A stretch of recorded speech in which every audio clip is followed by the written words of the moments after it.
It's been a long time since I've seen this excitement from the Star Wars community. It's been about 4 or 5 months since The Mandalorian, and practically Star Wars felt kind of dead. Even though there were comics and books coming out, there was a lull, especially in March, that we really didn't have a lot of content coming out, and we had to rely on past material. Now, with The Bad Batch releasing yesterday, the Star Wars community just went berserk, and nobody really expected much. Everybody thought, why are we having a Bad Batch series? Who cares about them? Well, episode 1 told you exactly why you should care, because it is the continuation of something we loved. Even though the Clone Wars are now gone, The Bad Batch seems to be following the exact same formula, having us care about these characters and loving the storyline with each passing episode. Now, if I'm not mistaken, there are 16 episodes in this season, so buckle up, folks, because we're gonna have the entire summer to contend with The Bad Batch. And one of the most interesting aspects about episode 1 was, of course, Omega. A lot of us expected to see this child in a different light, to see it be different from other clones, of course, since it is a female clone to start with, but nobody really expected for her to be Force sensitive in a way.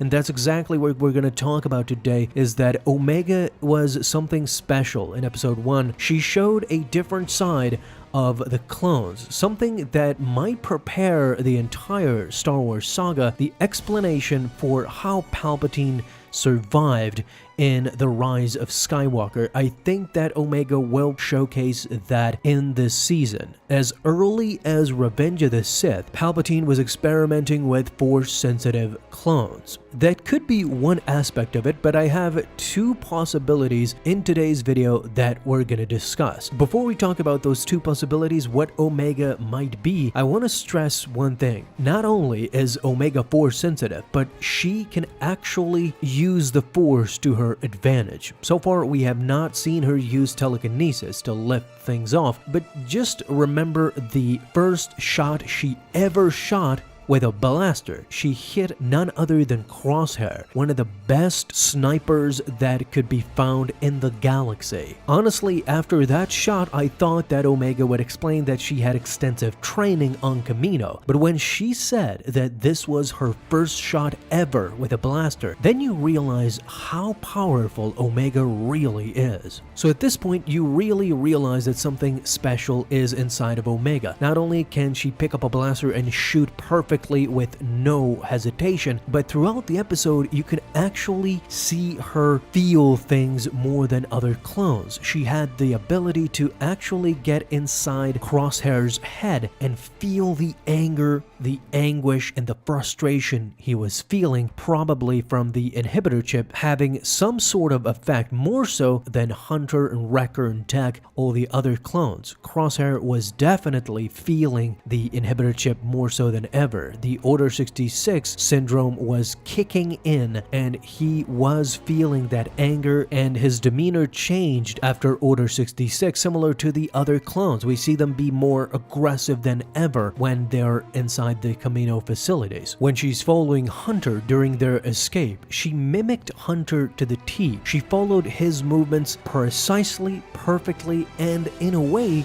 she could pre-emphasize what Hunter is going to do or what Hunter is going to signal or say. Without a doubt, Omega is somehow either Force-sensitive or something close to that. The Kaminoans have extensive experiments on Omega, not only on her chromosome, her being a female, but something more. There are 2 possibilities here. The first one, of course, I'm going to speculate, a Palpatine clone. This has been one of the most popular theories out there, that they actually have created Omega from Palpatine himself. Not only does Palpatine wish this, we see it in The Rise of Skywalker, but what's even more interesting is when Omega first appeared, everybody noticed the Palpatine hairdo. Some use it as a meme, some use it to insinuate seriously that Omega is a Palpatine clone, or at least has been infused with Palpatine's Force-sensitive blood. Here's the thing, the Kaminoans are not fully aware of Palpatine's machinations. They are to an extent, but not that much.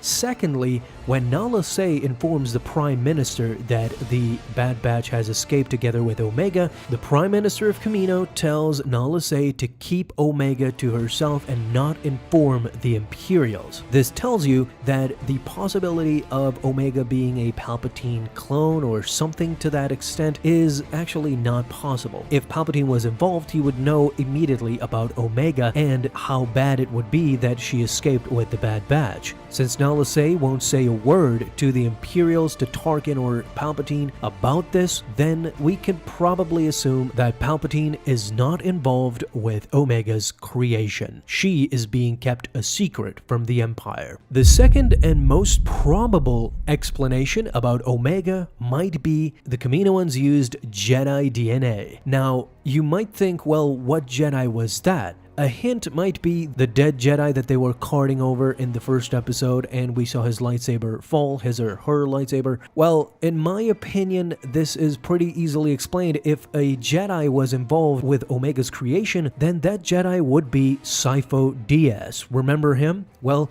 he was the first one who brokered the deal between the Republic and Kamino. When Obi-Wan arrived on Kamino, Sifo Dyas had died almost 10 years ago, but the Prime Minister basically told him that he spoke in the name of the Council and the Republic, and that the clones had proceeded to be created since then. They were now ready. The audience, of course, at this point knows that Count Dooku is sinisterly involved with the Kaminoans and the creation of the clone army. Nonetheless, Sifo Dyas was involved at one point, and this is, I think, where the possibility lends itself that the Kaminoans probably got Sifo Dyas's blood, DNA, and anything they wished from the deceased Jedi. They probably secretly used that Jedi DNA to infuse Omega with, and this is a possible explanation as to why Omega is Force sensitive. Now, there's a whole world of possibilities out there regarding the sequel trilogy, because if indeed she is a Palpatine clone, as some are insinuating, well, could the Bad Batch explain the origins of Rey now through Palpatine and through Omega? Could Rey have come from Omega somehow? Will Omega be shown to be involved with Rey's parents, aka Palpatine's children of sorts? Anything is possible at this time. I mean, I don't know if they planned the sequels as much as we had wished, and now there's a whole world of interpretation out there. It's open to anything.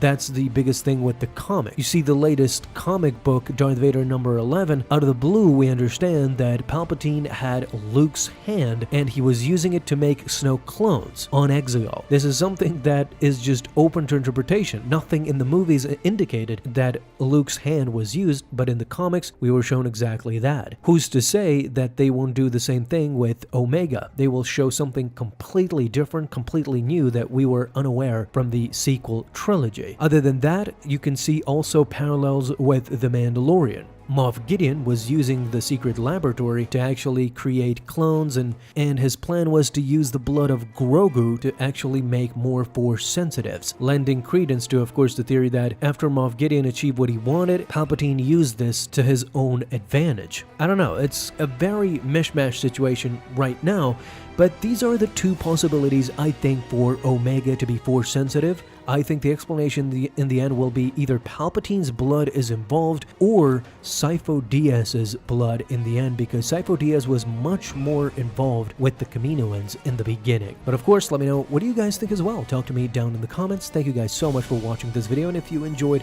leave a thumbs up down below, subscribe for dailies. Now you can have an awesome day, Star Wars fans. I'll see you in the next video, and may the Force be with you. Until then.